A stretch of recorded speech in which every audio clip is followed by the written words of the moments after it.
لله الذي هدانا لهذا وما كنا لنهتدي لولا أن هدانا الله. أشهد أن لا إله إلا الله وحده لا شريك له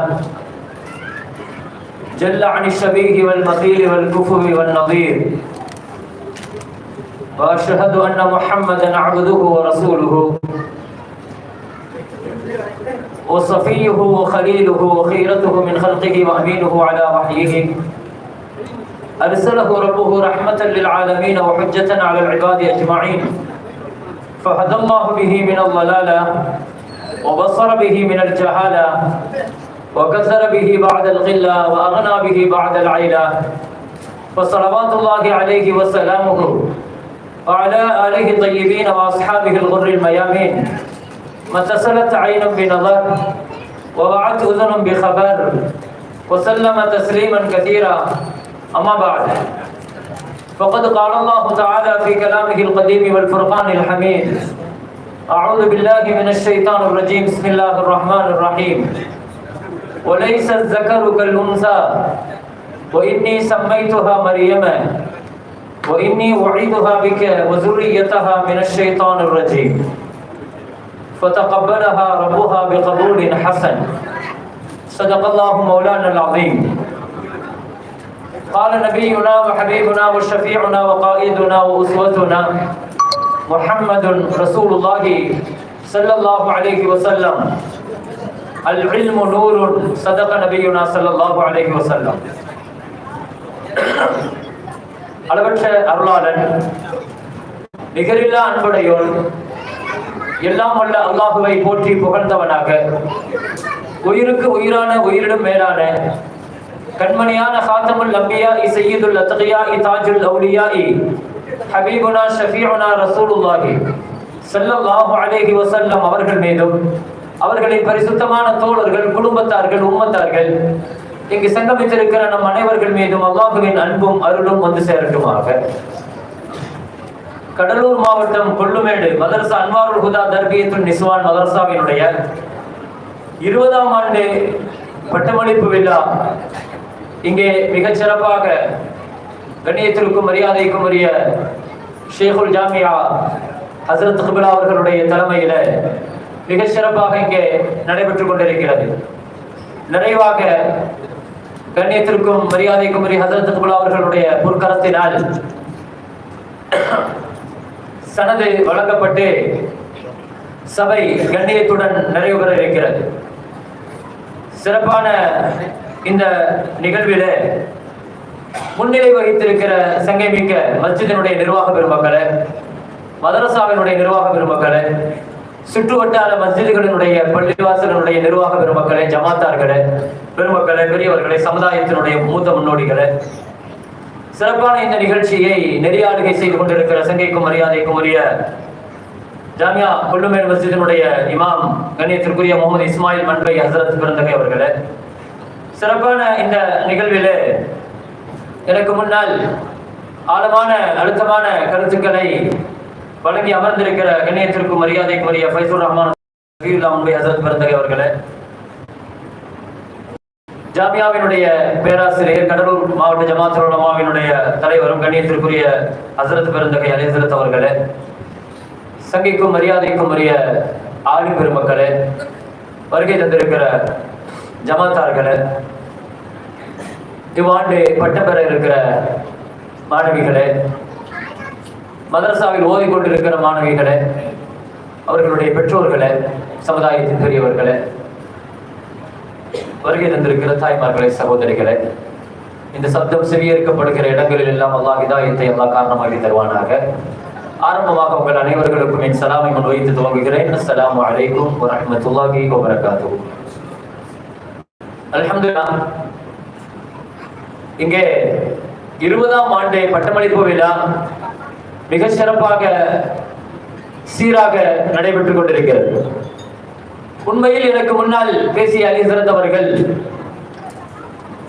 பெண்கள் சமுதாயத்தில் மார்க்க விஷயங்களில் எப்படியான முன்னேற்றத்தை எல்லாம் கடந்த காலங்களில் அவர்கள் தொட்டிருக்கிறார்கள், அவர்களுக்கு மார்க்கத்தினுடைய தேவையும் அவர்கள் ஆற்றிய சேவைகளும் குர்ஆன் தொழிலே தனக்கான உரிமைகள் வேண்டும் என்கின்ற பொழுது அதை கேட்டு பெறுவதில் அவர்கள் காட்டிய முனைப்பு, எவ்வளவு தூரத்திற்கு அவர்கள் அதில் ஈடுபட்டு தனக்கான உரிமையை அல்லாஹ்விடத்தில் பெற்றார்கள் என்பதையெல்லாம் அடுக்கடுக்கான சனதுகளுக்கான காரணங்களை, என்ன நோக்கத்திற்காக சனதுகள் வழங்கப்படுகிறது, சனதுகளினுடைய தேவை என்ன, அதனுடைய பொருள் என்ன, அர்த்தம் என்ன. இன்றைக்கு சனதுகள் இல்லாவிட்டால் எந்த கருத்துமே அது சபையேறாது. அங்கீகரிக்கப்பட்ட கருத்தாக ஆகுவதற்கு தான் அவர்களுக்கு சனதுகள் தரப்படுகிறது என்பதையெல்லாம் ஹஜ்ரத் அவர்கள் அழகாக குறிப்பிட்டார்கள். நான் இங்கே ஒரு செய்தியை ஆலிமா பட்டம் பெற இருக்கிற, உபநிலா பட்டம் பெற இருக்கிற மாணவிகளுக்கு நான் ஒரு செய்தியில் இருந்து துவங்குகிறேன். மார்க்க கல்வியை பெறுவது என்பது துன்யாவுக்கு அப்பாற்பட்டது அல்லது இல்ல. மார்க்க கல்வி நம்ம வந்துட்டோம்னு சொன்னா துன்யா நம்மளை விட்டு எங்கேயும் விரண்டோடு போயிடும். இந்த பார்வை முதல்ல மாற்றப்படணும். அல்லாஹ் மார்க்கத்தை விட சிறந்த ஒண்ணு உலகத்துல கொடுக்கறது இல்ல. மார்க்கத்தை கொடுத்துட்டாலே அதை தொடர்ந்து அல்லாஹ் எல்லா நசீபையும் கொடுத்துருவான். முதல்ல இந்த வாக்கியத்தை முதல்ல சரியாக விளங்கணும். அல்லாஹ் தஆலா நிச்சயமாக துன்யாவை ஒரு பெண்ணுக்கு யாருக்கு வேணாலும் அல்லாஹ் நாடலாம். துன்யாவுடைய இல்மு அல்லாஹ் யாருக்கும் எப்படியும் அல்லாஹ் கொடுக்கலாம். சனதிலே கூட நான் வாசித்து பார்த்தேன். சனதனுடைய துவக்கம் கூட அற்புதமான இந்த வார்த்தை தான் போடப்பட்டிருக்கிறது. அல்ஹம்துலில்லாஹ், அல்லாஹ்வுக்கே எல்லா புகழும். அல்லாஹ் அவன் சொன்ன வார்த்தையை சொல்லித்தான் அந்த சனதையை ஆரம்பிச்சிருக்கிறாங்க. எந்த கல்வி கொடுக்கப்பட்டால் எல்லா நன்மையும் கொடுக்கப்பட்டது என்று அல்லாஹ் சொன்னானோ அந்த அல்லாஹ்வுக்கே புகழ் அனைத்தும். உங்களுக்கு தரப்படக்கூடிய சனது சான்றிதழ் இருக்குது பாருங்க, அதனுடைய ஆரம்ப வரியே இதுதான் போடப்பட்டிருக்கு. என்னன்னா, இந்த கல்வியை வாங்கிட்டீங்கன்னா எல்லா கயிறும் உங்களை பின்னால தொடர்ந்து வந்துடும் அர்த்தம். இப்படித்தான் நம்ம விளங்கணும். மார்க்க கல்வி விளங்குறதுனால துன்யா நம்மளை விட்டு போயிடும். துன்யா கிடைக்காது, மார்க்கம் மட்டும்தான் கிடைக்கும். யார் சொன்னது? எந்த இடத்திலேயும் அல்லாஹ் அப்படி சொல்லல. துன்யாவை தேடினவங்களுக்கு வேண்டுமானால் ஆகிரத்து தூரமா போகலாம். ஆனா ஆகிரத்தை தேடினவங்களுக்கு துன்யா அவர்களை தேடித்தான் வரும் என்பது குர்ஆனுடைய வார்த்தை. நீங்க எல்லா வாக்கியத்தையும் பெறுவீர்கள். எல்லா மிகப்பெரிய நசீபையும் அல்லாஹ் உங்களுக்கு தருவார். இது குர்ஆனுடைய சத்தியமான வார்த்தை. இந்த ஹிக்மத்தை எடுங்க, இந்த கல்வியை எடுங்க, இந்த ஞானத்தை எடுங்க. ரொம்ப கஷ்ட காலத்துல, ரொம்ப நெருக்கடியான காலகட்டத்துல ஹஜ்ரத் அலி ரலியல்லாஹு முஹம்மது ரசூலுல்லாஹி ஸல்லல்லாஹு அலைஹி வஸல்லம் வந்தாங்க. யா ரசூலல்லாஹ், ரொம்ப கஷ்டமா இருக்குது, குடும்ப ஜீவனாம்சம் ரொம்ப கஷ்டமா இருக்குது, ஏதாவது உதவி செய்ய முடியுமான்னு கேட்டாங்க. அவ்வளவு சீக்கிரத்துல வாய் இழக்கிறவங்க கிடையாது ஹஜ்ரத் அலி ரலியல்லாஹு. ஆனாலும் அன்றாட காட்சி தான். அண்ணனைக்கு சம்பாதிச்சு குடும்பத்தை நடத்துறவங்க தான். ஹஜ்ரத் அலி ரலியல்லாஹுடைய வாழ்க்கை தெரியும் இல்லையா? அப்படி ஒரு நெருக்கடியில ஸல்லல்லாஹு அலைஹி வஸல்லம் வந்தாங்க. ஆனா அன்னைக்கு ஒண்ணும் இஸ்லாம் ஒண்ணும் கஷ்டத்துல இல்ல, நல்ல வசதியா இருந்துச்சு. இஸ்லாம் நல்ல வாழ்ந்த காலகட்டத்துல, அப்படி ஒரு காலகட்டத்துல வந்து எனக்கு ஏதாவது ஹெல்ப் பண்ண முடியுமான்னு கேட்கிறாங்க ஹஜ்ரத் அலி ரலியல்லாஹு. நபிகள் நாயகம் ஸல்லல்லாஹு அலைஹி வஸல்லம் அலி ரலியல்லாஹுக்கு முன்னால் அழகான ஒரு ஆப்ஷன், அலா உஅதீக 5000 ஷாத் அவ் அலிமுக 5 கலிமாத், 5000 ஆடுகள் தருகிறேன். எத்தனை ஆடு? 5000 ஆடு. மதிப்பெண்ண கொஞ்சம் மனக்கண்ணோட்டத்துல கொஞ்சம் யோசிச்சு பாருங்க.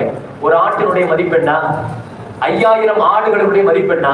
இன்னைக்கு எல்லாம் நிலம் வச்சிருக்கிறவங்களும் வீடு வச்சிருக்கிறவங்களும் பெரிய சொத்துக்காரங்களா இருக்கிறாங்க, அப்படித்தானே?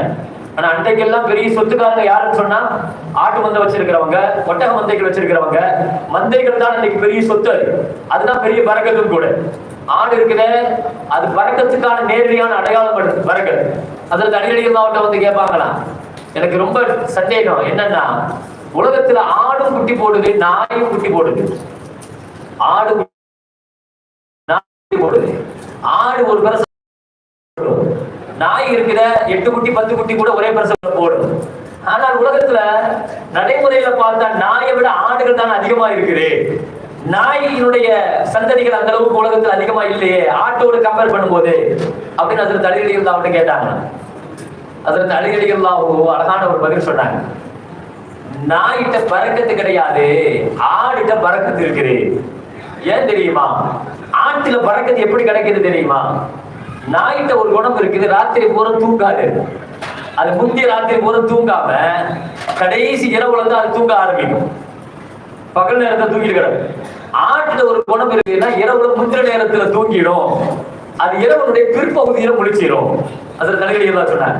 அல்லாஹ் பரக்கத்தை பங்கு வைக்கிற நேரம் இருக்குது பாருங்க, தஹஜ்ஜுடைய நேரம் சொன்னாங்க. அதிகாலை நேரத்துலதான் பரக்கத்து கிடைக்கும். அல்லாஹும்ம பாரிக் லி உம்மதி ஃபீ புகூரிஹா. ஸல்லல்லாஹு அலைஹி வஸல்லம் சொன்னாங்க, என் உம்மத்துக்கு அதிகாலை நேரத்துல நீ பரக்கத்து செய்து துஆ செஞ்சிருக்காங்க. ஆடு அந்த பரக்கத்தை வாங்கிடும். அதனால வாழ்க்கையில உன் குடும்பத்துல உங்ககிட்ட பரக்கத்து வேணும்னா நீ முந்தின ராத்திரியில சீக்கிரமா தூக்கிடு, அதிகாலையில தஹஜ்ஜுல எழுந்திருச்சு பழகு, உன் வாழ்க்கையிலையும் பரக்கத்து தொற்றுன்னு சொல்லுவாங்க அந்த தலைகடிகள். இடையில ஒரு செய்திங்கிறதுனால ஞாபகப்படுது. எதுக்கு சொல்ல வரேன், ஹஜ்ரத் அலி ரலியல்லாஹு அன்ஹு கேட்டாங்க, 5000 ஆடுகள் தரட்டுமா இல்ல அழகான ஒரு இல்மு தரட்டுமா, கல்வி தரட்டுமான்னு கேட்டாங்க. ஹஜ்ரத் அலி ரலியல்லாஹு சொன்னாங்க, 5000 ஆடுகள் வேண்டாம் யா ரசூலல்லாஹ், எனக்கு அந்த துஆவை மட்டும் சொல்லி கொடுத்துருங்க. பரக்கத்துக்காக ஒரு துஆ இருக்குதுன்னு சொன்னீங்க, சலாஹு தீனிக்க ஒரு துன்யாக்க. அந்த இல்மு கிடைச்சிருச்சுன்னா தீனும் கிடைச்சிரும், துன்யாவும் கிடைச்சிரும். ஸல்லல்லாஹு அலைஹி வஸல்லம் அப்படி ஒரு இல்மை எனக்கு தந்துருங்கன்னு சொன்னாங்க. சரின்னு சொல்லிட்டு ஸல்லல்லாஹு அலைஹி வஸல்லம் அழகான ஒரு துஆ சொல்லி கொடுத்தாங்க. அல்லாஹும்ம ஃபிர் லி தம்பி வ வஸ்ஸி கல்பி வ பாரிக் ரிஸ்கி வ தய்யிப் கஸ்பி வ கன்ன பிமா ரஸக்த. ஸல்லல்லாஹு அலைஹி வஸல்லம் சொல்லி கொடுத்த அழகான 5 விஷயங்கள். யா அல்லாஹ், என் பாவத்தை மன்னிச்சிரு, என் சம்பாத்தியத்தை ஹலாலாக்கி கொடு, என் சம்பாத்தியத்துல பரக்கத்தை கொடு, என் சம்பாத்தியத்தை போதுங்கிற மனசை கொடு. இந்த 5 விஷயத்தை கேட்க சொன்னாங்க ஸல்லல்லாஹு அலைஹி வஸல்லம். அதுல தலைகடிகள் சொன்னாங்க, வாழ்க்கையில நான் தேடி போனது துன்யாவை, ஆனா துன்யாவும் எனக்கு முன்னால வைக்கப்பட்டுச்சு.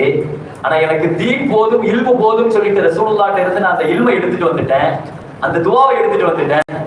என் வாழ்க்கையில அந்த துஆ அன்றையில இருந்து நான் அமல் செய்ய ஆரம்பிச்சேன். என் வாழ்க்கையினுடைய பொருளாதாரம் எப்படி மாறுச்சு தெரியுமா? பின்னால இப்படி ஒரு வாழ்க்கையை வாழ்ந்தா எத்தனை பேர் அப்படி வாழ்ந்தாங்கன்னு தெரியாது. என் வீட்டுல ஃபஜ்ருக்கு நான் எழுந்திருச்சு வெளியே வரேன்னு சொன்னா, நான் ஒரு நாள் சதக்கா செய்வதற்காக எடுத்துட்டு வரக்கூடிய காசு 40,000 தங்க காசுன்னு சொன்னேன். என்னுடைய ஒரு நாள் சேரிட்டி 40,000 நான் எடுத்துட்டு வருவேன். ஆனா கடந்த காலங்கள்ல இந்த மாதிரி வறுமையில வாழ்ந்தவங்க கிடையாது. ஒரு சில பேர் சம்பளங்களுக்காக யூதர்களுடைய வீட்டு வாசல்ல போய் நான் காத்து நின்று இருக்கிறேன். நபிகள் நாயகம் ஸல்லல்லாஹு அலைஹி வஸல்லம் என் வாழ்க்கையை புரட்டி போட்ட மாற்றமான துன்யா பின்னால வரும். தீனுடைய இல்மை எடுங்க. ஹஜ்ரத் அலி ரலியல்லாஹு சொல்றாங்க, தீன் உங்க பிள்ளைகளுக்கு நீங்க கொடுத்துட்டீங்கன்னா துன்யாவுடைய இல்மை அல்லாஹ் பின்னால தருவார். எந்த பிள்ளைகளும் சோர போகாது. எனவே மிகப்பெரிய விலைமதிக்க முடியாத பொக்கிஷம் அது. உங்களுக்கு தரப்படக்கூடிய சனது உங்களுடைய வார்த்தைகள். 2 வார்த்தை நான் படித்து பார்த்தேன். அல்லாஹ்வை புகழ்கிற பொழுது அதிலே அல்லாஹ்வை அடையாளம் பிடித்தான் படுத்தி இருந்தது. அல்லாஹ் தரக்கூடிய கல்வியை எடுத்தால் எல்லா நன்மையும் தருவதாக அல்லாஹ் சொன்னான். ரசூலுல்லாஹி ஸல்லல்லாஹு அலைஹி வஸல்லம் பற்றி இப்படி ஒரு வரி, வயலுல்லாஹு கைரன் ஃபகைஹு ஃபித்தீன். அல்லாஹ் ஒருவருக்கு நன்மையை நாடினால் மட்டும்தான் தீனுடைய விளக்கத்தை கொடுப்பார். இந்த வார்த்தைகளில் இருந்துதான் உங்களுக்கு சனத்தினுடைய வார்த்தைகளே ஆரம்பிக்கிறது என்று சொன்னார். அல்ஹம்துலில்லாஹ். வரலாற்று நெடுகிலும் பெண்கள் கடந்து வந்த பாதைகளில் உலகத்தில் அவர்கள் செய்த சேவைகளை போல உலகத்தில் யாரும் செய்யவில்லை. பெண்களுடைய சேவைகளை தவிர்த்து விட்டு தீனுடைய காரியங்களில் அவர்கள் கடந்து வந்த பாதைகளில் அவர்கள் எந்த துறையை தொட்டாலும் உச்சத்தை தொடுவார்கள். பெண்கள் ஹதீஸை தொட்டா உச்சத்தை தொடுவாங்க, தஃசீரை தொட்டா உச்சத்தை தொடுவாங்க. என்ன துறை வேண்டும் கடந்த காலங்களில் எடுத்து பாருங்கள். இந்தியாவில் புகாரி ஷரீஃப்ங்கிறது வந்தது முதல்ல ஒரு பெண்ணினுடைய கையெழுத்தாகத்தான் வந்ததாக எழுதி வைத்திருக்கிறார்கள். நமக்கு அறிமுகமான புகாரி ஷரீஃபினுடைய கிதாப் ஆகட்டும் அல்லது இமாம் புகாரியாகவே ஆகட்டும், சமூகத்திற்கு மிகப்பெரிய ஆளுமைகளை தந்தவர்கள், ஆலிமாக்களை கரம் பிடித்தவர்கள் எல்லாம் வரலாற்றில் வாழ்வாங்க வாழ்ந்தார்கள். சமுதாயத்தில் இப்படி வாழ்ந்திருக்கிறார்கள். ஆலிமாக்களை நிக்காஹ் செய்யணும் ஆசைப்பட்டவங்க எத்தனை பேர் இருக்கிறாங்க தெரியுமா? வரலாற்றுல Umar ibn Abdul Azeez ரஹ்மத்துல்லாஹ், Umar ibn Abdul Azeez ரஹ்மத்துல்லாஹ் எத்தனை பேர் அவங்களை பத்தி கேள்விப்பட்டாங்கன்னு தெரியாது. ஒரு 2 வருஷம் ஆட்சி நடத்தினாரு. 2ஆம் உமர்ங்கிற பேர் வாங்கினாரு. அவர் என்ன சொன்னார் தெரியுமா? இன்னனி நஃப்ஸன் தப்பாகா, எனக்கு ஒரு ஆசை உண்டு. அவர் சொல்றாரு, எனக்கு ஒரு ஆசை உண்டு. என்ன ஆசைன்னா, அப்துல் மலிக் மர்வான் அரசருடைய மகள் ஃபாத்திமா மிகச்சிறந்த ஆலிமா, எனக்கு அந்த பெண்ணை சாலிகான அந்த பெண்ணை கல்யாணம் முடிக்கணும்னு ஆசைன்னாங்க. அந்த அவர் நினைச்சிருந்தா எத்தனையோ பணக்காரப்பட்ட கல்யாணம் முடிச்சிருக்கலாம். அவர் சொல்றாரு, நான் ஆசைப்பட்டது அந்த ஆலிமாவை கல்யாணம் முடிக்கணும். என்ன அரசவையில உள்ள வாழ்ந்த அந்த பெண்ணு தீன்லையும் இல்மிலையும் ஆலிமாவும் ஹாஃபிலாவாக இருந்தாங்க. அந்த பெண்ணை நிக்காஹ் முடிக்கணும்னு என் வாழ்க்கையில நிக்காஹ் முடிச்சேன். அதுக்கு பின்னால என் வாழ்க்கையினுடைய மாற்றம் என்ன தெரியுமா? அவர் சொல்றாரு, பின்னால நான் ஆசைப்பட்டேன், அமீராகணும்னு ஆசைப்பட்டேன், அல்லாஹ் என்ன அதிகாரியாக ஆக்குனா. பின்ன கலீஃபாவாக ஆசைப்பட்டேன், அல்லாஹ் என்ன கலீஃபாவாக ஆக்குனா. இப்ப நான் ஆசைப்படுறேன், நான் சொர்க்கவாசி ஆகணும்னு. இன்ஷா அல்லாஹ் அதையும் எனக்கு தருவாங்கிறான். என் வாழ்க்கையில எனக்கு ஏற்பட்ட மாற்றம்ங்கிறது ஒரு ஆலிமாவை நிக்கா செய்ததற்கு பின்னாலுங்கிறாங்க. உமர் இப்னு அப்துல் அசீஸ் ரஹ்மத்துல்லாஹினுடைய 2 வருஷம் ஆட்சி. திரும்பிய பக்கம் எல்லாம் ஜகாத் வாங்க ஆள் இல்லை, சதக்கா வாங்க ஆள் இல்லை. ஜகாத்தையும் சதக்காவையும் திரும்ப பைத்துல் மாலுக்கு ரிட்டர்ன் வருது. ஆட்சியில் ஏதாவது ஏழைகளை தேடுங்கிறாங்க. ஏழைகளை தேடி கொண்டு வந்து ஜகாத் ஏழைகள் இல்லைங்கிறாங்க. எங்களுக்கு வரலாற்றை இப்படி பார்த்திருக்கிறீங்களா? கொமராளிகளை கூப்பிடுங்க, நீங்க நிக்கா முடிக்கிறதுக்கு வச்சுக்கங்கிறாங்க. கொமராளிகள் சொன்னாங்க, இல்லங்க நாங்க தண்டனையோடு இருக்கிறோம். கடனாளிகளை கூப்பிடுங்க, கடனாளிகளுக்கு கொடுங்க ஜகாத்தை. ஒரு 2 வருஷம் இஸ்லாமிய ஆட்சி. திரும்பிய பக்கம் எல்லாம் ஆட்சி எப்படி தெரியுமா? கடந்து போகிற வேகத்தை பார்த்து உமர் இப்னு அப்துல் அசீஸ் ரஹ்மத்துல்லாஹி சொல்வார்கள், நீ கிழக்கு நோக்கி செல், இல்லைன்னா மேற்கு நோக்கி செல். எந்த இடத்தில் மழை கொட்டினாலும் அது என் ஆட்சிக்கு உட்பட்ட இடம் அப்படின்னு சொல்லுவாங்களாம். எவ்வளவு பெரிய ஆட்சி நடத்திருப்பாங்க. அவ்வளவு விசாலமான இஸ்லாமிய சாம்ராஜ்யத்தை நடத்தின உமர் இப்னு அப்துல் அசீஸ் ஜகாத் வாங்க ஆள் இல்ல, சதக்கா வாங்க ஆள் இல்ல, கடனாளிகள் இல்ல, கொமராளிகள் இல்ல. சதக்கா காசுகளை தானியங்களாக மாற்றி அரபு உலகத்தினுடைய மலைமேடுகளில் எங்கள் நாட்டை கடந்து இப்படி ஆட்சி நடத்திய உமர் இப்னு அப்துல் ரஹ்மத்துல்லாஹ் வார்த்தை தெளிவா சொல்றாங்க, என் வாழ்க்கையில் ஏற்பட்ட இத்தனை முன்னேற்றம் ஃபாத்திமா என்ற ஒரு ஆலிமாவை என் வாழ்க்கையில் நான் சந்திச்ச பின்னால்தான். பெருமக்களே, வரலாறு நெடுகிலும் இப்படி வாழ்ந்த மிகச்சிறந்த அப்பாசிய ஆட்சியாளர்கள், அவர்களுடைய மனைவிமார்கள் எல்லாம் ஆலிமாக்களாக இருப்பார்கள், ஹாஃபிலாக்களாக இருப்பார்கள். ஒரு குடும்பத்துக்கு ஆலிமா இருந்தா, ஹாஃபிலா இருந்தா அந்த குடும்பத்தினுடைய தரம் எங்கோ உயர்ந்து நிற்கும். இல்மை சுமந்து வருகிறார்கள், குர்ஆனை சுமந்து வருகிறார்கள். ஹாரூன் ரஷீத் பாதுஷாவுடைய மனைவி ஜுபைதா அம்மா, ஒரு பெண்ணு நினைச்சா இவ்வளவு பெரிய காரியங்களை சாதிக்க முடியுமாங்கிறத நீங்க ரொம்ப ஆச்சரியப்படுவீங்க. ஒரு பெண்ணிட்ட தீனுடைய விழிப்புணர்வு இருந்துருச்சுன்னு வைங்க, இன்னைக்கும் நீங்க ஹஜ்ஜுக்கு போனா பார்க்கலாம். அரஃபா மைதான ஜுபைதா கால்வாயின்னு சொல்லிட்டு ஒரு கால்வாய் இருக்குங்க. ஹாஜிகளுக்கு இராக்களை இருந்து தண்ணி கொண்டு வந்திருக்காங்க. வரலாற்றுல எத்தனை பேர் ஆட்சி செஞ்சிருக்கிறாங்க. ஆனா அவர்களுக்கு எல்லாம் தோணாத அளவுக்கு இந்த அம்மா ஹஜ்ஜுக்கு வந்த நேரத்துல, ஜுபைதா அம்மா ஹஜ்ஜுக்கு வந்த நேரத்துல அந்த அம்மா ஹாஃபிதா, ஜுபைதா அம்மா ஹாஃபிதா, தன்னுடைய வீட்டுல 300 ஹாஃபிதாக்கள் எப்பவுமே கூட வச்சிருப்பாங்களா? 300 ஹாஃபிதாக்கள். வரலாற்றுல நான் சொல்றது சாமானிய பெண்களை பத்தி பேசல. கடந்த காலத்துல அரசவையை அலங்கரிச்சவங்க இவ்வளவு பெரிய மிகச்சிறந்த ஆலிமாக்களாக இருந்தாங்க, ஹாஃபிதாக்களாக இருந்தாங்க. இதே சொல்ல தெரியுமா? இஸ்லாம் எப்பொழுதெல்லாம் கண்ணியத்தோடு வாழ்ந்ததோ அப்பொழுதெல்லாம் பெண்கள்கிட்ட ஈமான் அவ்வளவு உறுதியா இருந்துச்சு, பெண்கள்கிட்ட தீன் அவ்வளவு உறுதியா இருந்துச்சு, பெண்கள்கிட்ட குர்ஆன் இருந்துச்சு, பெண்கள்கிட்ட ஹதீஸ் இருந்துச்சு. எப்ப இந்த சமுதாய குர்ஆனை பெண்களை விட்டு இந்த தீனை தூரமாக்குச்சோ, குர்ஆனை தூரமாக்குச்சோ, ஹதீஸை தூரமாக்குச்சோ, அல்லாஹ்ட்ட இந்த சமுதாயம் சில்லாகாசு ஆகி போச்சு. நம்ம வீட்டு எடுக்கணும், சமுதாயத்தை வீட்டு எடுக்கணும். அரபு மதரசாக்கள் நாங்கள் கண்ணீர் வடிக்கிறோம். அரபு மதரசாக்கள் பெரிய வீழ்ச்சியை நோக்கி பயணிக்கிறது. சமுதாயத்துக்கு அதை பத்தி அக்கறை இருக்கிற மாதிரி தெரியல. ஒரு காலகட்டம் மக்தப் மதரசாக்கள் வீழ்ச்சி அடைஞ்சிச்சு, சமுதாயம் கவலைப்படல. அரபு மதரசாக்கள் இன்னைக்கு வீழ்ச்சி அடைஞ்சிட்டு இருக்குது.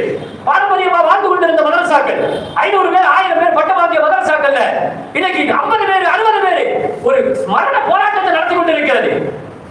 எப்படி தீன்ல கை வைக்காம இருப்பான்? எப்படி மார்க்க சட்டத்துல கை வைக்காம இருப்பான்? இந்த தீனுடைய கோட்டைகளை போல சிறைச்சிட்டீங்க. பின்னால மார்க்க சட்டத்துல, தனியார் சிவில் சட்டத்துல, நிக்காஹ் சட்டத்துல சிதைப்பதற்கான எல்லா முயற்சிகளும் முன்னெடுக்கப்படுகிறது.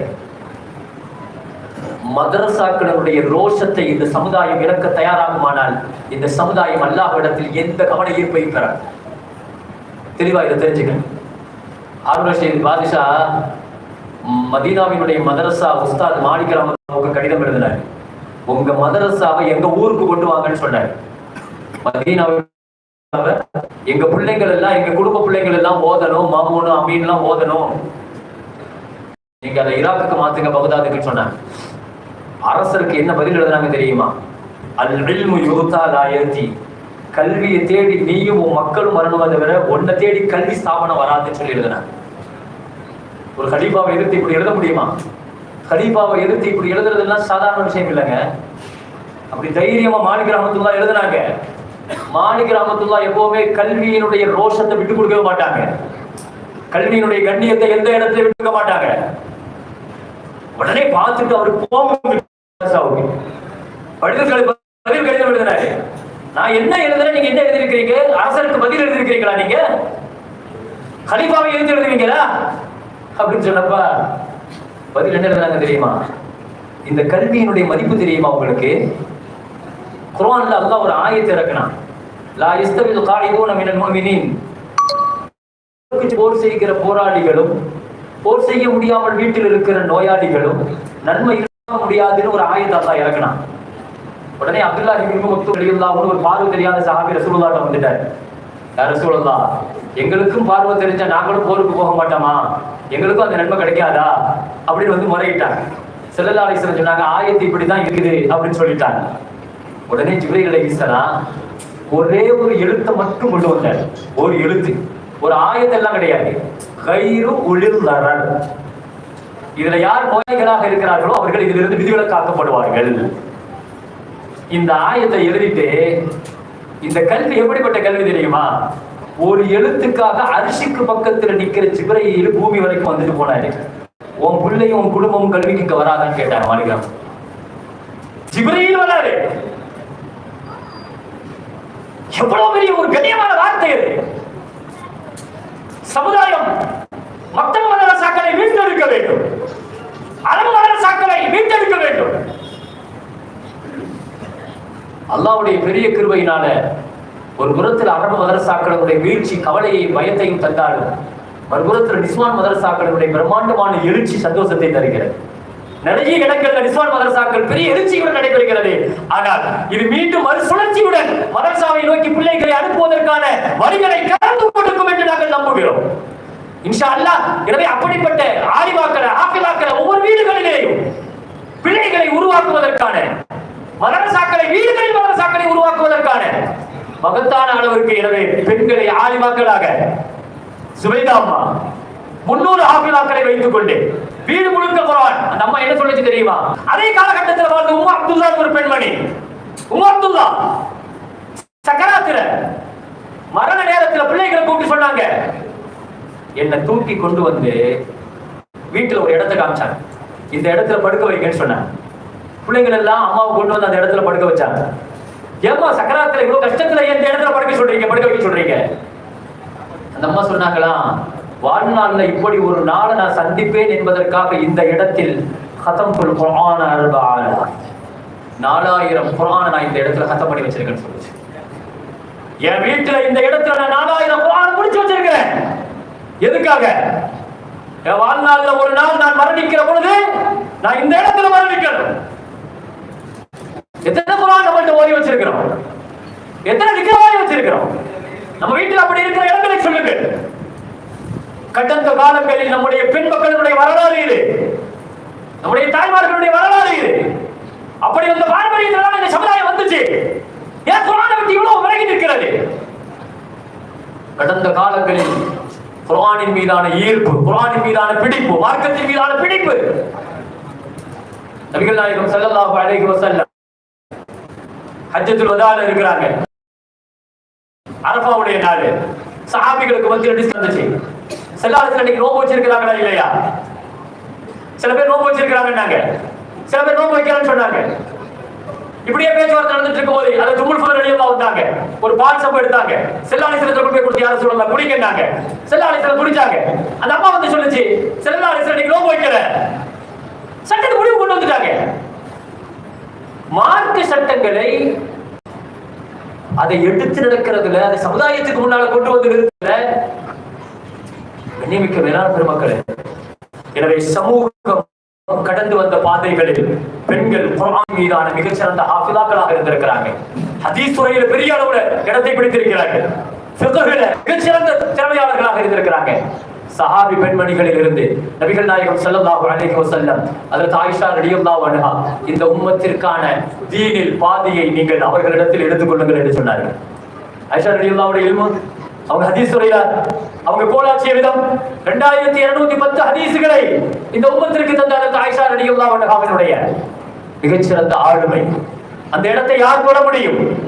ஹதீஸ் துறையில, தஃசீர்கள்ல அதற்கு ஆயிஷா ரலியல்லாஹு அன்ஹா அவருடைய கண்ணியமிக்க மேலான பெருமக்கள். எனவே நான் நிறைவாக ஒரு செய்தியை நோக்கி நான் பயணிக்கிறேன். நபிகள் நாயகம் ஸல்லல்லாஹு அலைஹி வஸல்லம் ஹஜ்ரத் கதீஜா ரலியல்லாஹு அன்ஹா ஒரு பெண் எப்படி வளர்க்கப்பட வேண்டும் என்பதற்கான மிகச்சிறந்த முன்மாதிரியாக ஸல்லல்லாஹு அலைஹி வஸல்லம் இந்த உம்மத்திற்கு பாடமாக படிப்பினையாக தந்த ஒரே ஒரு செய்தியை நான் நிறைவாக சொல்லி முடிக்கிறேன். அதற்கு ரசூலுல்லாஹி ஸல்லல்லாஹு அலைஹி வஸல்லத்தினுடைய மனைவி கதீஜா ரலியல்லாஹு அன்ஹா வாழ்நாளினுடைய கடைசி கட்டம், சக்கராத்தில் படுத்திருக்கிறார். பக்கத்தில் தன்னுடைய மகள் ஃபாத்திமா ரலியல்லாஹு அன்ஹா. ரொம்ப கடுமையான காய்ச்சல், குளிரில் நடுக்கம், குளிரில் நடுங்கிக் கொண்டிருக்கிறார்கள். இந்த நேரத்தில் பக்கத்தில் இருக்கிற ஃபாத்திமா ரலியல்லாஹு அன்ஹாட்ட கதீஜா அம்மா சொன்னாங்க, என்ன நீங்க ஒரு சின்ன ஹெல்ப் பண்ணணும். என்னன்னு கேட்டேன். பாப்பாட்ட போய் எனக்கு போர்த்துறதுக்கு ஒரு போர்வை வாங்கிட்டு வான்னு சொன்னாங்க. ஃபாத்திமா ரலியல்லாஹு அன்ஹா நபிகள் நாயகம் ஸல்லல்லாஹு அலைஹி வஸல்லம் போய் போர்த்துவதற்கு போர்வை கேட்டார்கள். ஸல்லல்லாஹு அலைஹி வஸல்லம் கண்ணீர் வடித்து சொன்னார்கள், என் கதீஜாவிற்கா இந்த நிலை? போர்த்துவதற்கு ஒரு போர்வை கூட இல்லையா? என் தீனுக்காக அவர்கள் கொடுத்த பொருளாதார உலகத்தில் யாருமே எனக்கு அப்படி தந்ததில்லை. இந்த தீனுக்காக இவ்வளவு செலவு செய்த கதீஜாவினுடைய கடைசி நாட்கள் ஒரு போர்வை கூட இல்லாமல் ஆகிவிட்டதா என்று கண்ணீர் வடித்து விட்டு நபிகள் நாயகம் ஸல்லல்லாஹு அலைஹி வஸல்லம் சொன்னார்கள், என்னிடத்திலேயும் கொடுப்பதற்கு போர்வை இல்லை மகளே என்று சொல்லி தாங்கள் கட்டியிருந்த தலப்பாகை அவிழ்த்து கொடுத்து சொன்னார்கள், மகளே இதை கொண்டு ஒரு தாய்க்கு போர்த்தி விடு என்று சொன்னார்கள். அதை வாங்கி கொண்டு முஹம்மது ஸல்லல்லாஹு அலைஹி வஸல்லத்தினுடைய மகள் கதீஜா அம்மாவை நோக்கி வந்து அதை போர்த்தி விடுகிறார்கள். கடுமையான குளிர், சக்கராத்தினுடைய நேரம். நபிகள் நாயகம் ஸல்லல்லாஹு அலைஹி வஸல்லம் அதை கொடுத்து அனுப்பினார்கள். இப்போ கதீஜா அம்மா சொன்னாங்க, மகளே எனக்கு ஒரு சின்ன உதவி பண்ணு, நான் எழுந்திருச்சு நிக்கணும், என்னை எப்படியாவது எழுந்திருச்சு நிக்க வைப்பியான்னு கேட்டாங்க. ஃபாத்திமா ரலியல்லாஹு அன்ஹா சொன்னாங்க, இல்லம்மா உங்களுக்கு என்ன தேவைன்னு என்கிட்ட சொல்லுங்க, நான் நிறைவேற்றி தரேன், நீங்க எழுந்திருக்கணும் முயற்சி பண்ணாதீங்கன்னு சொன்னாங்க. இல்ல, வீடும் மேலான கண்மணி முஹம்மது ஸல்லல்லாஹு அலைஹி வஸல்லம் இதுவரை என் வீட்டிற்குள் வருகிற போது நான் எழுந்திருச்சு நின்றுதான் வரவேற்பேன், அவங்களை இதுவரைக்கும் நான் உட்கார்ந்து வரவேற்றதில்லை. இதோ என் கண்மணி வருகிறார்கள் என்பதை 60 அடி தூரத்தில் அவர்களின் கஸ்தூரி வாசனையை நான் உணர்ந்து விட்டேன். நான் எழுந்திருச்சு நிற்கணும் மகளே என்று சொல்லி ஒரு கரத்தை சுவற்றிலேயும் மறு கரத்தை தன் மகளினுடைய தோல் புஜத்திலேயும் தாங்கி பிடித்துக் கொண்டு எழுந்திருச்சு நிற்கிறார்கள். முஹம்மது ஸல்லல்லாஹு அலைஹி வஸல்லம் உள்ளே வந்தவுடன் தன் மனைவியை ஆற தழுவி தன் மடியிலே படுக்க வைத்து சொன்னார்கள், கதீஜா இந்த நிலையிலும் ஏன் இவ்வளவு கஷ்டப்பட்டு எழுந்திருச்சு நிற்கிறீங்கன்னு சொன்னார். முஹம்மது ஸல்லல்லாஹு அலைஹி வஸல்லம் தன் மனைவியை மடியிலே படுக்க போட்டு தன்னுடைய வாழ்நாளினுடைய கடைசியாக பேசிய வார்த்தைகளில், கதீஜா 25 ஆண்டு காலங்கள் நாம் கணவன் மனைவியாக வாழ்ந்திருக்கிறோம், 25 வருஷம் கணவன் மனைவியா வாழ்ந்திருக்கிறோம். ஆனா இதுவரைக்கும் நீங்க ஆசைப்பட்டு என்கிட்ட ஒண்ணுமே கேட்டதில்லை. எனக்கு ஒரே ஒரு விருப்பம் தான், உங்களுடைய வாழ்நாள் நிறைவதற்குள் உங்க ஆசையை நான் நிறைவேற்றி வைக்கணும், உங்களுக்கு ஏதாவது ஆசை இருந்தா சொல்லுங்களேன்னு கேட்டார். என்னைக்கு பெருமக்களே, இதுவரை உதடுகள் திறக்காத கதீஜா அம்மாவினுடைய உதடுகள் முதலாக திறந்தது. யார் ரசூலல்லாஹ், எனக்கு 3 ஆசை தான் இருக்குது யார் ரசூலல்லாஹ், அந்த 3 ஆசையை மட்டும் நிறைவேற்றி கொடுக்க போகுதுன்னு சொன்னாங்க. என்னன்னு கேட்டாங்க. என்னுடைய முதல் ஆசை அல்லாஹ் என் பாவத்தை மன்னிக்கணும்னு கேட்டாங்க. என்னுடைய முதல் ஆசை நான் மௌத்தா போகிறதுக்குள்ள அல்லாஹ் என் பாவத்தை மகிரத்து கிடைக்கணும் யார் சொன்னாங்க. 2வது ஆசை நான் மௌத்தாயிட்டா உங்க ஆடையில தான் என்ன கஃபன் செய்யணும் கேட்டாங்க. என்னுடைய 3வது ஆசை ஃபாத்திமா ரலியல்லாஹு அன்ஹாவை கையை பிடிச்சி ரசூலுல்லாஹ் கையில கொடுத்துட்டு சொன்னாங்க, யார் ரசூலுல்லாஹ், அல்லாஹ் எனக்கு 4 பெண்பள பிள்ளைகளை தந்தான், அல்லாஹ் 4 பெண் மக்களை தந்தான். 4 பெண் மக்கள்ல 3 பெண் குழந்தைகளை நான் நல்லபடியா வளர்த்து ஆணாக்கி கல்வியை கொடுத்து நல்ல இடத்துல நிக்காஹ் செய்து கொடுத்து என் கடமையை நிறைவேற்றிட்டேன் யார சொல்லலாம். என் மனசுல இப்ப இருக்கிற குறை ஒரே ஒரு குறை தான், என் மகள் ஃபாத்திமாவை வளர்க்கிற நசீப் எனக்கு இல்லையே என் பிள்ளைய. அதனால என் ஃபாத்திமாவை ஒரு தாய்க்கு தாயாக தந்தைக்கு தந்தையாக ஒரு பொம்பளை பிள்ளைய வளர்த்து எப்படி இந்த உலகத்துல வளர்க்கணுங்கிறதுக்கு என் பிள்ளையை நீங்க வளர்த்து காட்டுங்க யார சொல்லலாங்க. ஒரு பெண் குழந்தை எப்படி வளர்க்கப்படணும் என்பதற்கு என் மகள் ஃபாத்திமாவை நீங்க வளர்த்து காட்டுங்க யார சொல்லலாம். இந்த 3 ஆசை தான் சொன்னாங்க நபிகள் நாயகம் ஸல்லல்லாஹு அலைஹி வஸல்லம். கதீஜா நான் ஆசையை நிறைவேற்றுறேன்னு சொல்லிட்டு 3 வாக்குறுதியை கையில் எடுத்த நபிகள் நாயகம் ஸல்லல்லாஹு அலைஹி வஸல்லம் அல்லாஹு அக்பர் அல்லாஹ்ட்ட மன்னிப்பு கேட்டு மகஃபிரத்தை வாங்கி கொடுத்தாங்க. தங்களுடைய ஆடையில கஃபன் செஞ்சாங்க தன் மனைவியை. அதை தாண்டி ஃபாத்திமா ரலியல்லாஹு அன்ஹாவை சின்ன வயசுல இருந்து நபிகள் நாயகம் ஸல்லல்லாஹு அலைஹி வஸல்லம் எடுத்து வளர்த்து ஒரு பொம்பளைக்குள்ள எப்படி வளர்க்கணுங்கிறதனுடைய அத்துணை அறிவுரைகளை ஃபாத்திமா ரலியல்லாஹு அன்ஹா அவருடைய வாழ்க்கையில ஸல்லல்லாஹு அலைஹி வஸல்லம் காட்டினார். ஒரு 8-9 வயசு இருக்கும். ஸல்லல்லாஹு அலைஹி வஸல்லம் பள்ளிவாசல் தொழும்போது ஒட்டகத்தினுடைய குடலை கொண்டு வந்து போட்டானுங்க. எல்லாரும் ஓடி வந்து கைகொட்டி சிரிச்சாங்க. ஃபாத்திமா ரலியல்லாஹு அன்ஹா ஓடி வந்து சின்ன பிள்ளை அதை எடுக்க முயற்சி பண்றாங்க. ஸல்லல்லாஹு அலைஹி வஸல்லம் மூச்சு திணறுகிறாரு. ஃபாத்திமா ரலியல்லாஹு அன்ஹாவை பார்த்து அந்த சுஜூதுல இருந்து என்ன சொன்னாங்க தெரியுமா? ஃபாத்திமா கம்மிரி நஹ்ரகி, உன்னுடைய கழுத்து திறந்திருக்கிறது மகளே, சுற்றிலும் அந்நியர்கள் இருக்கிறார்கள், நீ கழுத்தை மூடுன. ஒரு 8 வயசு பிள்ளைக்கு நபிகள் நாயகம் ஸல்லல்லாஹு அலைஹி வஸல்லம் கொடுத்த அந்த வெட்க உணர்வு தான் ஒரு குழந்தைக்கு முதல்ல கொடுக்க வேண்டிய அடிப்படை விஷயம். பெண் குழந்தைகளுக்கு தரப்பட வேண்டிய முதல் சொத்தே அதுதான், ஹயாதான். வெட்கத்தை கொடுத்தீங்கன்னா அந்த பெண் எந்த கட்டத்தை தாண்டுகிற பொழுது ஹயாவுடன் வாழ முடியும். ஒரு குழந்தைக்கு வெட்கத்தை கொடுங்கள். ஃபஜாத் யஹதாஹுமா தம்ஷி அலா ஸஹியா, ஷுஐப் நபியினுடைய மகன் தெருவிலே வெட்கப்பட்டு கொண்டு நடந்து வந்தாள். அல்லாஹ் குர்ஆன்ல சிராஹிக்கு சொல்றானே, ஒரு பெண்ணுடைய வெட்கம் அல்லாஹ்வுக்கு ரொம்ப பிடிக்கும். ஒரு பெண்ணிடத்துல வெட்கம் அல்லாஹ்வுக்கு ரொம்ப பிடிக்கும். வலா யம்லிகுன பிஅஜ்ரிஹின்ன லியுலம மா யஹபீன மின் ஸீனத்திஹின்ன. தெருவிலே நடந்து வருகிற ஒரு பெண் தன் காலின் கொலுசின் சத்தம் கூட அந்நிய ஆண்களை திரும்பி பார்க்க வைக்காத அளவுக்கு மெதுவா காலை வச்சு நடக்குங்கிறான். ஒரு பெண்ணுக்கு ஹயா அல்லாஹ்வுக்கு ரொம்ப பிடிக்கும். ஹயாவோடு வளர்க்கப்பட்டார்கள். 8 வயசுல இருந்து ஹயா சொல்லி கொடுத்து வளர்க்கப்பட்டார்கள். 8 வயசு பிள்ளைக்கு கருத்து வளர்க்கணும் சொல்லி கொடுக்க வேண்டிய தேவை என்ன இருக்கிறது? உரிய காலத்தில் கொடுக்கப்படணும் அந்த பிள்ளைகளுக்கு வெட்கம். அப்படியே வளர்க்கப்பட்டு 15 வயசு 18 வயசுல ஃபாத்திமா ரலியல்லாஹு அன்ஹா தெருவுல நடந்து போன பெரிய போர்வை எடுத்து போர்த்திக்கிட்டு சஹாபாக்கள் சொல்வார்கள், யார சொல்றாங்க, வயசான அம்மா போறாங்க. ஸல்லல்லாஹு அலைஹி வஸல்லம் சிரிச்சிட்டு சொல்லுவாங்க, வயசான அம்மா இல்ல, என் மக ஃபாத்திமா தான். சின்ன வயசு பிள்ளைதான், 18 வயசு 17 வயசு. ஆனா அவ்வளவு பெரிய போர்வையை போத்திக்கிட்டு வயசான அம்மா தெருவனுடைய ஓரத்தில் அப்படியே சோத்தை தேய்ச்சிக்கிட்டே போவாங்க. அவ்வளவு ஹயா உணர்வு, வெட்க உணர்வு. அல்லாஹ் அக்பர். ஒரு பெண்ணிட்ட வெட்கம் ரப்புக்கு ரொம்ப பிடிக்கும் பெருமக்கள். ஒரு நாள் ஸல்லல்லாஹு அலைஹி வஸல்லம் சபையில ஒரு கேள்வி கேட்டாங்க. ஒரு பெண்ணுக்கு அல்லாஹ்ட்ட எந்த குணம் ரொம்ப பிடிக்கும்னு கேட்டாங்க. சபையில பெரிய பெரிய அறிவாளிகள் எல்லாம் இருந்தாங்க, நீண்ட வரலாறு. ஒருத்தர் சொன்னாரு, ஒரு பெண்ணிட்ட எந்த குணம் பிடிக்கும்? ஸல்லல்லாஹு அலைஹி வஸல்லம் இது இல்லைன்ட்டான். இது ஒருத்தர் எடுத்துச்சா, எந்த குணம் இது இல்லைன்ட்டான். சபையில் அடிக்கடி தான் இருக்கிறாங்க. நம்மள்ட்ட கேட்டா பதில் சொல்ல முடியலன்னா சிக்கலாகி போமே. அதனால நாம நினைக்கிற பதில் எல்லாம் யாராவது சொல்றாங்க, ஆனா ரசூலுல்லாஹ் இல்லைன்னு சொல்லிடுறாங்க. இடத்த காலி பண்ணிடலாம், மெதுவா இடத்த காலி பண்ணிட்டாரு.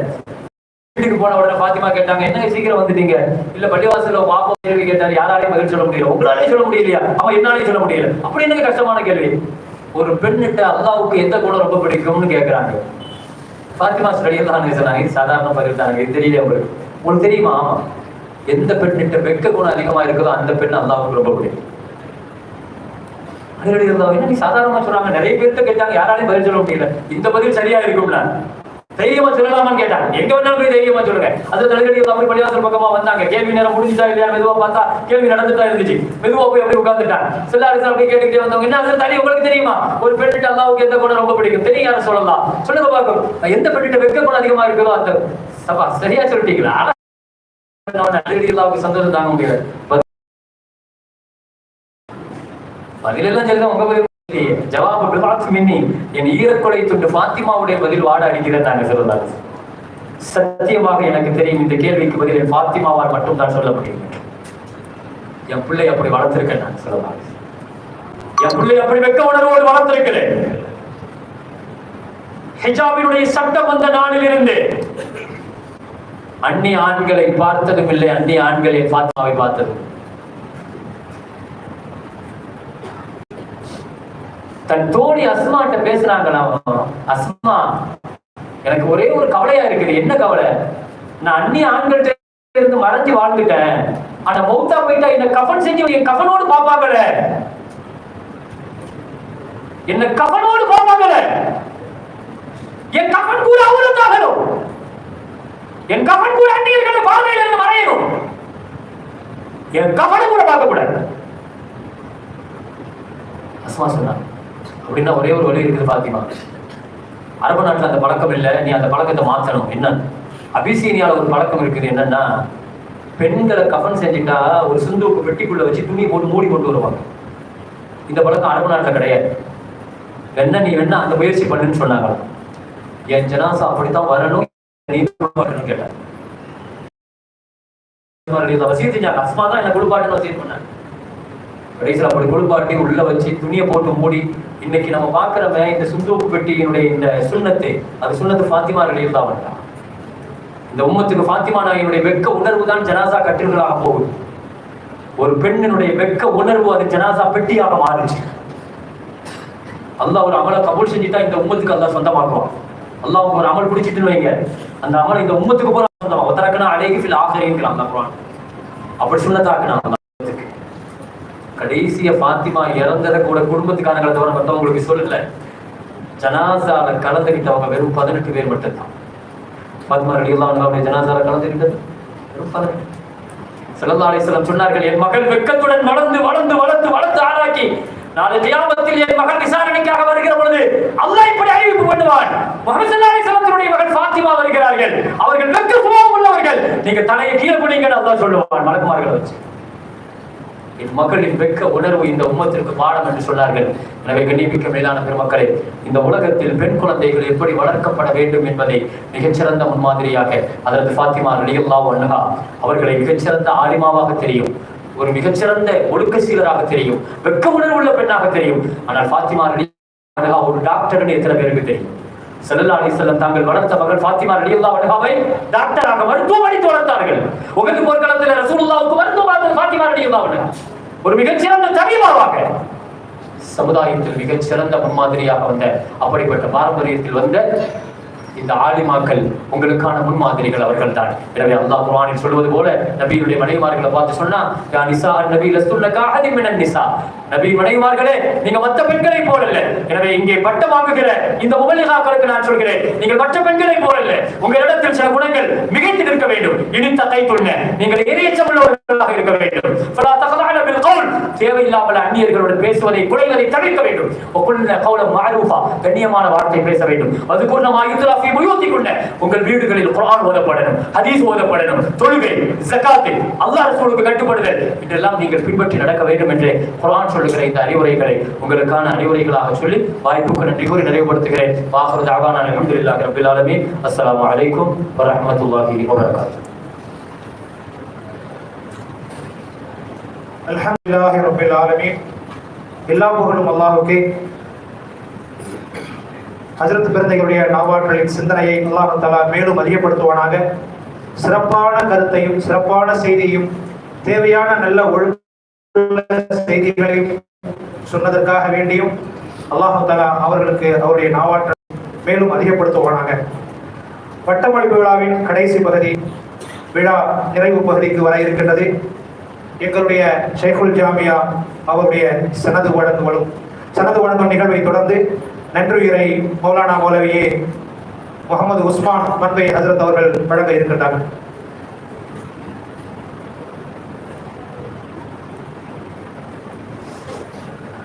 அஸ்ஸலாமு அலைக்கும் வரஹ்மத்துல்லாஹி தஆலா வபரகாத்துஹு.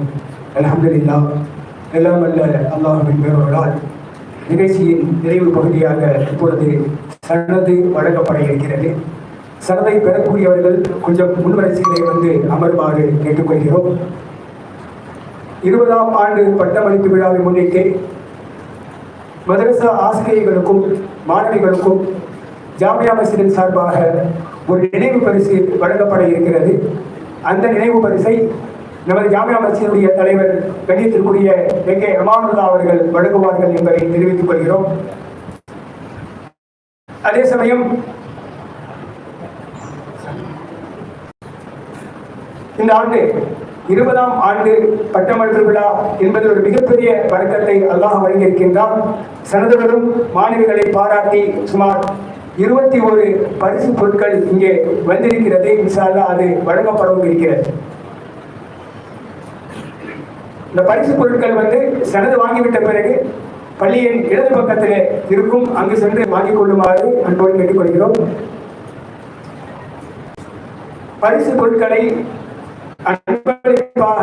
வழங்கியவர்களுடைய விவரம் கொள்ளுமேடு ஜாமியா மஸ்ஜித் நிர்வாகத்தின் சார்பிலும், கொள்ளுமேடு அல் மதீனா ஜும்ஆ மஸ்ஜிதின் சார்பிலும், காட்டுமன்னார்குடி ஜமீலா ஜுவல்லரி நிறுவனத்தின் சார்பிலும், கொல்லுமேடு ஏ.ஆர். முஸ்தாக் அலி, ஏ.ஆர். முகமது ரிதுவான் இவர்கள் குடும்பத்தின் சார்பிலும், மானியமாடு நியூ கிரசன் பிரைமரி ஸ்கூல் நிர்வாகத்தின் சார்பிலும், அபுதாபியை சேர்ந்த சாலிம் இப்னு அலி அவர்கள் குடும்பத்தின் சார்பிலும், லால்பேட்டை கைகாட்டி கிட்ஸ் வேல் அவர்கள் சார்பிலும், கொள்ளுமேடு தெற்கு தெரு எம்.ஒய். அப்துல் லத்தீப் அவர்கள் சார்பிலும், கொள்ளுமேடு மனிதநேய ஜனநாயக கட்சி நண்பர்கள் சார்பிலும், கந்தகுமாரன் முகமது ஆரிஃப் அப்சல் அவர்கள் சார்பிலும், கொள்ளுமேடு தாயிஃப் நகர் ஹாஜா மைதீன் அவர்கள் சார்பிலும், கந்தகுமாரன் இளைஞர்கள் சார்பிலும், கொள்ளுமேடு இர்ஷாதுல் முஸ்லிமீன் சமூக சேவை மைய நண்பர்கள் சார்பிலும், காட்டுமன்னார்குடி அல் அபுரா ரெடிமேடு அவர்கள் சார்பிலும், கொள்ளுமேடு தமிழ்நாடு முஸ்லிம் முன்னேற்ற கழகம் மற்றும் மனிதநேய மக்கள் கட்சி நண்பர்கள் சார்பிலும், கொள்ளுமேடு தமிழ்நாடு முஸ்லிம் முன்னேற்ற கழகம் சமூக நீதி மாணவர்கள் இயக்கம் சார்பிலும், லால்பேட்டை கைகாட்டி ராயல் எலக்ட்ரிக்கல் அவர்கள் சார்பிலும், காட்டுமன்னார்குடி லால்பேட்டை ஸ்மார்ட் லுக் மென்ஸ்வார் அவர்கள் சார்பிலும், கந்தகுமாரன் முகமது கனி அவர்கள் சார்பிலும், கொள்ளுமேடு அல் அமான் பிரைமரி நர்சரி பள்ளி அவர்கள் சார்பிலும் சனது பெறக்கூடிய மாணவிகளுக்கு பரிசு பொருட்கள் இங்கே வழங்கப்படுகிறது என்பதை இந்த நேரத்திலே தெரிவித்துக் கொள்கிறோம். ஆரம்பமாக கந்தகுமாரன் சஸ்பிரா ஏ. ஜாஃபர் அலி அவர்கள் பெற்றுக்கொள்வார்கள்.